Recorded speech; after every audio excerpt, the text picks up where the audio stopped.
सुरेश कुमार अकेला, वरिष्ठ कवि और सामाजिक मुद्दों पर लगातार आपके बीच आता रहता हूँ। आज हमारे बीच पंडित दीनदयाल नगर मुगलसराय के वरिष्ठ चिकित्सक, प्राकृतिक एवं योग चिकित्सा के आयुर्वेदाचार्य परमादरणीय डॉक्टर जयशंकर चौबे जी हैं, जिनका लगभग 20 वर्षों से आयुर्वेद के माध्यम से जनसामान्य की विभिन्न प्रकार की जो व्याधियां हैं, जो समस्याएं हैं, उस पर कार्य करने का अनुभव है। आज हमारे बीच उपस्थित हैं। सर से आज जो वैश्विक समस्या है कोरोना, जो एक पूरा संक्रमण है जिससे हमारा देश भी प्रभावित है, इस विषय पर कुछ बातें करेंगे। सबसे पहले डॉक्टर साहब, आपका बहुत बहुत धन्यवाद कि आप हमारे साथ जुड़ रहे हैं। डॉक्टर साहब, हम ये जानना चाहेंगे कि ये जो वैश्विक समस्या का रूप कोरोना ने पकड़ लिया है, हमारी जो परंपरागत जो पद्धति है आयुर्वेद की, उसमें इस समस्या को खत्म करने का, इस समस्या पर विजय प्राप्त करने के लिए क्या उपाय हैं और हमें क्या सावधानी रखनी चाहिए, आदरणीय डॉक्टर साहब? पहली बात तो ये है, मैं आपको ये बताऊं, जैसे इस संसार में सूर्योदय होता है और फिर उसके बाद सूर्यास्त होता है, उसके बाद पुनः सूर्योदय होता है, उसी प्रकार यह संसार चलती है। इस तरीके का जो ये आज वायरस का प्रकोप है, लोग परेशान हैं।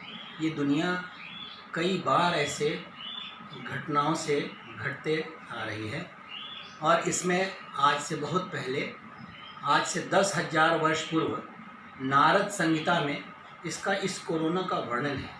तो ये एकदम नई चीज़ नहीं है, लेकिन हमारे इस जन्म में, इस वातावरण में ये नया मुझे दिख रहा है, लेकिन ये आज से 10,000 वर्ष पहले ही इसका वर्णन हो चुका है और इसके रक्षा कवच के लिए शिव पुराण में इसका वर्णन है।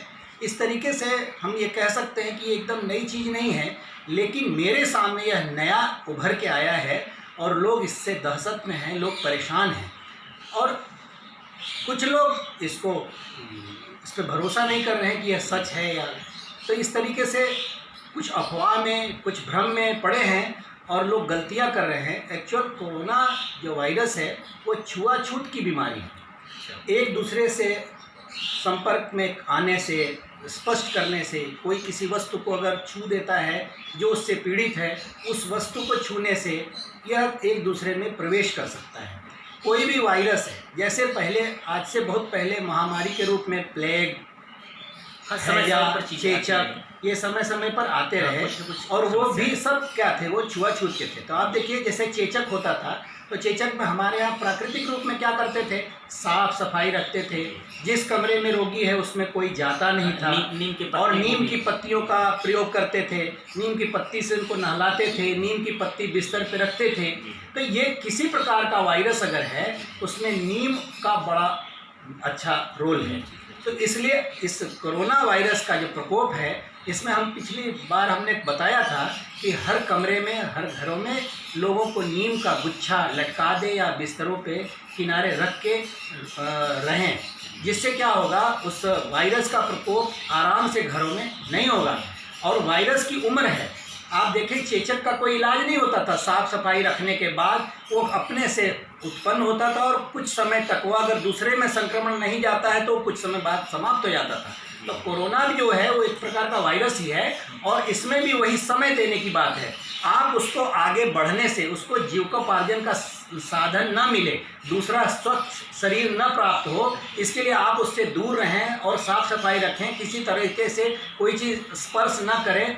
तो उससे क्या होगा, वो इसकी अवधि है, उस अवधि में वो समाप्त हो जाएगी और उसका विकास नहीं हो पाएगा। इस तरीके से इस पर विराम लगाया जा सकता है। अच्छा, जहाँ तक डॉक्टर साहब आपने जैसा कहा कि हमें जो उपाय है, इस जो समस्या है, इसका ज़्यादा से ज़्यादा इससे बचने के लिए हमें स्वच्छता पर ध्यान रखना चाहिए, और इसमें नीम की पत्ती की आपने बात की।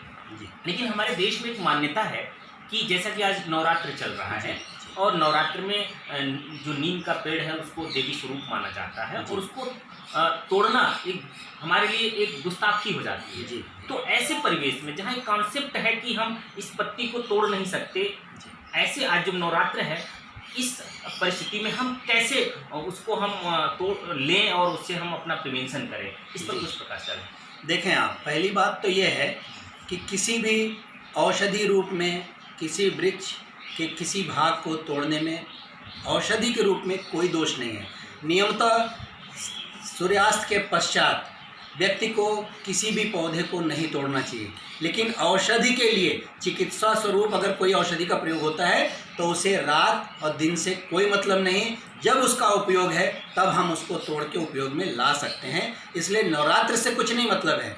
औषधि चिकित्सा, ऐसा नहीं कि नवरात्र में लोग बीमार नहीं होंगे, बीमार होंगे तो उनको औषधि चाहिए। तो औषधि चिकित्सा के लिए किसी भी चीज़ को किसी समय भी उपयोग में लाया जा सकता है, यह धर्मशास्त्र में। बहुत धन्यवाद डॉक्टर साहब कि आपने ये जो हमारा माइंडसेट है उस पर आपने प्रकाश डाला। निश्चित रूप से कि हमें अपनी जो पहले की परंपरा है, जो कॉन्सेप्ट डेवलप हुआ है, उससे हट करके हमें अपने जो सुविधा है, जो हमें समस्या है, उसके निजात के लिए भी हमें वो कदम उठा लेना चाहिए। जी, बहुत बहुत धन्यवाद। अब एक प्रश्न है डॉक्टर साहब कि आज जो परिस्थिति बनी है जी, जिसमें जो रोज कमाने वाले लोग हैं जी, उनके सामने एक खाने पीने की समस्या उभर के आई है, तो आज ये मानवीय जो कर्तव्य हमारा जाग उठा है और समाज सेवा का, आप चूँकि विभिन्न संस्थाओं से भी जुड़े रहे हैं और लगातार आप साहित्यिक, सामाजिक और बहुत से समाज उपयोगी कार्य करते रहे हैं, तो इस परिस्थिति में आप जन सेवा के संदर्भ में, जन सेवा के क्षेत्र में क्या कर पा रहे हैं, जानना चाहते हैं। देखें आप, यह संसार योग से बना है। बिना एक दूसरे के कोई भी कार्य नहीं हो सकता। आपको भोजन बनाना है, केवल एक अनाज दे दिया जाए तो भोजन नहीं हो सकता है। उसमें योग की ज़रूरत है, उसमें बर्तन, उसके जो संसाधन हैं, वो सारे चीज़ की व्यवस्था होगी तब वो तैयार होगा। इसी प्रकार यह समाज है। समाज सभी लोगों से जुड़ने के बाद तैयार होता है। तो अगर परिस्थितियां खराब है तो उस परिस्थितियां में जो जैसा है उसे एक दूसरे के स्वरूप में जुड़ना चाहिए।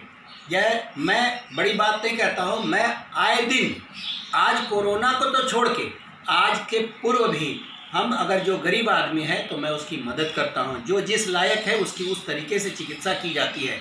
जो एकदम पैसा देने लायक नहीं है उसको अपने तरफ से पैसा दे के, औषधि दे के उसका चिकित्सा किया जाता है। तो यह इस तरीके की भावना हर व्यक्ति में होनी चाहिए और इस विषम परिस्थिति में हर एक दूसरे का सहयोग करना चाहिए और उसमें जो प्रकाशन है, जो साफ सफाई या छुआछूत से बचने की जो प्रक्रिया, उसको ध्यान में रखते हुए एक दूसरे का सहयोग करना चाहिए। जिनके पास भोजन नहीं है, पड़ोसी का काम है, संबंधियों का काम है, उसे भोजन की व्यवस्था करें। इससे बड़ा पुण्य का कोई दूसरा काम नहीं हो सकता है। और देशवासी अगर अपना देश, किसी को भी अगर वह प्यारा देश है और देशभक्त है तो उस देश को बचाने के लिए उसको मर मिटना चाहिए और जी जान से लालच छोड़ के उसे जितना त्याग कर सके, जितना सहयोग कर सके उसे करना चाहिए।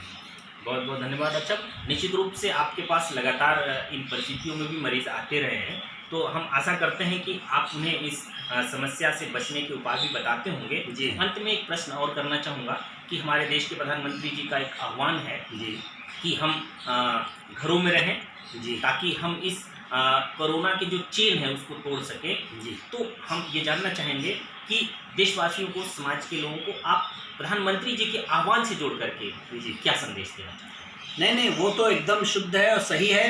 प्रधानमंत्री जी हमारे बड़े विद्वान आदमी हैं और मेरे भाग्य की बात है कि मुझे इस विषम परिस्थिति में ऐसा प्रधानमंत्री मिला है जो बहुत कुछ सोच सकता है, उसके अंदर बहुत कर्मठता है, बहुत कुछ कर सकता है और वो विशेषज्ञों के माध्यम से अपने स्वयं विचार से, और उन्होंने जो बात बताया है वो कहीं से गलत नहीं है और उसको सबको ध्यान में रखना चाहिए। यह छुआछूत की बीमारी है। उन्होंने कहा अपने घरों में रहो, तो घरों में रहना चाहिए।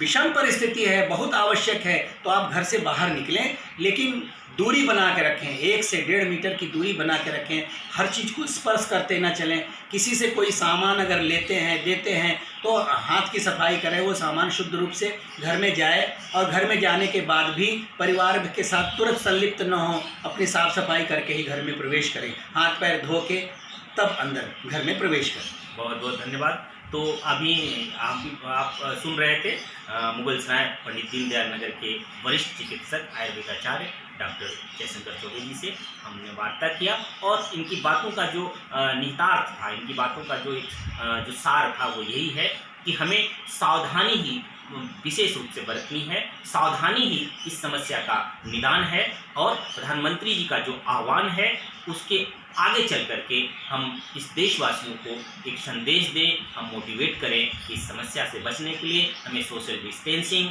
स्पर्श से बचना, बहुत सारे जो उपाय हैं उसको हम फॉलो करें, तभी इस समस्या से हम निजात पा सकते हैं और इस पर विजय प्राप्त कर सकते हैं। बहुत बहुत